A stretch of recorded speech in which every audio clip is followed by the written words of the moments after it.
Tournament শুরুর একদিন আগে দলের মালিকানা পরিবর্তন, কোচদের অনুশীলন বয়কট আর খেলা নিয়ে চরম অনিশ্চয়তা। শুধু বিপিএলেই এমনটা সম্ভব। বিপিএলে সবকিছুর অভাব হলেও বিতর্কের অভাব হয় না। নিয়ম নীতির তোয়াক্কা নেই, কোনো কিছুর মানারও যেন বাধ্যবাধকতা নেই। আর্থিক কেলেঙ্কারি থেকে মাঠের বিশৃঙ্খলা, কি হয়নি এই লিগে। এক নজরে বিপিএল এর কিছু অনিয়মে চোখ বোলানো যাক। 2026 বিপিএল শুরু হওয়ার আগেই নানা অনিয়ম ও বিশৃঙ্খলার ঘটনায় আলোচনায় টুর্নামেন্ট। সিলেট আন্তর্জাতিক স্টেডিয়ামে নোয়াখালী এক্সপ্রেসের অনুশীলন চলাকালে বল নিয়ে সৃষ্ট জটিলতার জেরে উত্তপ্ত পরিস্থিতির সৃষ্টি হয়। এর মধ্যেই ক্ষুব্ধ হয়ে অনুশীলন মাঝপথে মাঠ ছাড়েন দলটির প্রধান কোচ সুজন এবং সহকারী কোচ তালহা। নোয়াখালীর এমন আচরণকে স্পষ্টভাবে অপেশাদার হিসেবে উল্লেখ করেছেন বাংলাদেশ ক্রিকেট বোর্ডের আম্পায়ার্স কমিটির চেয়ারম্যান ইফতেখার রহমান মিঠু। এই ঘটনার আগে একই দিনে আরেকটি বড় ধাক্কা খায় বিপিএল। চট্টগ্রাম রয়্যালসের স্বত্বাধিকারী আব্দুল কাইয়ুম হঠাৎ করে ফ্র্যাঞ্চাইজিটির মালিকানা ছেড়ে দেন। স্বত্বাধিকারী না থাকায় চট্টগ্রাম রয়্যালসের দল পরিচালনার দায়িত্ব আপাতত বিসিবি নিয়েছে। পাশাপাশি টুর্নামেন্ট শুরুর আগের দিন অধিনায়কদের আনুষ্ঠানিক সংবাদ সম্মেলন ও ফটো সেশন না হওয়ায় আয়োজনের প্রস্তুতি নিয়েও প্রশ্ন ওঠে। প্রতিবার বিপিএলে যেসব সমস্যা সামনে আসে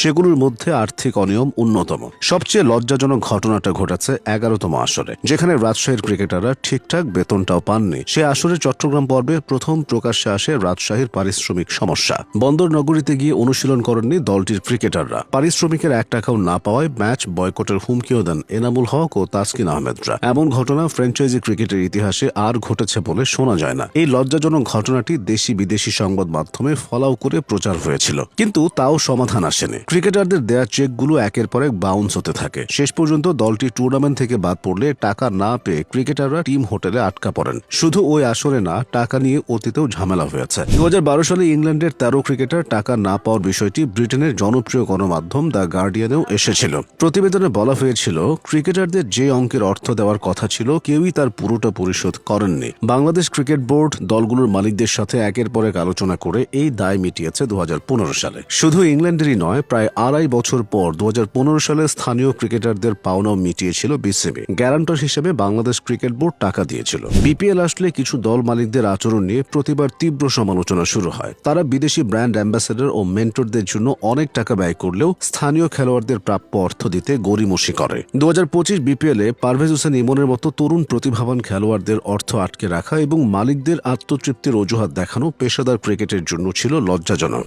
ম্যাচ গড়াপেটার বিষয়টি সবসময় বিপিএলে চর্চিত একটি বিষয়। বিপিএল ইতিহাসের অন্যতম লজ্জাজনক ঘটনা ঘটেছিল 2013 সালে। সে আসরে ম্যাচ গড়াপেটায় জড়িয়ে 5 বছরের জন্য নির্বাসিত হয়েছিলেন বাংলাদেশ ক্রিকেটের প্রথম সুপারস্টার মোহাম্মদ আশরাফুল। তখন আরও অনেকের দিকে জঘন্য এই কাজে যুক্ত থাকার অভিযোগ উঠেছিল। তবে ম্যাচ গড়াপেটার অভিযোগটা এতদিনেও যায়নি। বিপিএল এর 11তম আসরেও শুরু হয়েছিল বড় বিতর্ক। সেদিন খুলনা টাইগার্স বনাম চিটাগং কিংসের ম্যাচে খুলনার পেসার ওশান থমাস 12 বলের একটি সুদীর্ঘ ওভার করেন। থমাসের ওই ওভারে 4টি নো বল এবং 2টি হোয়াইট বল ছিল। আন্তর্জাতিক ক্রিকেট খেলা একজন প্লেয়ার কিভাবে এত বড় ভুল করলেন সেটা নিয়ে তৈরি হয় নানা সন্দেহ।